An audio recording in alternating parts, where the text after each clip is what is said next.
Pag nabigat kada kayo amin apo alas 6:05 ng magandang umaga at sa detalye po ng ating balita.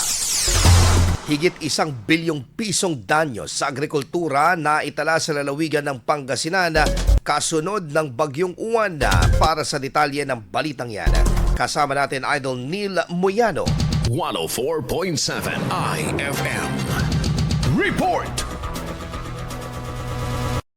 Umabot na sa mahigit 1 bilyong piso ang partial consolidated damage sa sektor ng agrikultura sa Pangasinan matapos ang pananalasa ng Super Typhoon Uwan ayon sa pinakahuling ulat ng Provincial Disaster Risk Reduction and Management Office o PDRMO.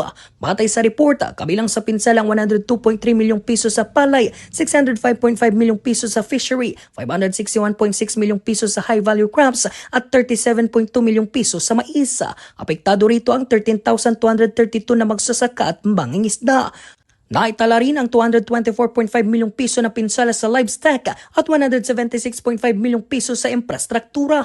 Ayon sa pamalang panlalawigan, tumanggap na ito ng 50 milyong piso mula sa national government para sa rehabilitasyon at agarang pangangailangan ng mga residente. Ipinesenta rin sa nakarang pagdalaw ng mga opisyal na gabinete ang pangangailangan sa binhi, punla, fingerlings at iba pang kagamitan sa pangingisda, maging ang kahilingan para sa cash assistance. Kabuang 345,673 pamilya, 1.17 milyong individual sa 42 bayan at 4 na lungsod ang naapektuhan kahit idideklara ang state of calamity.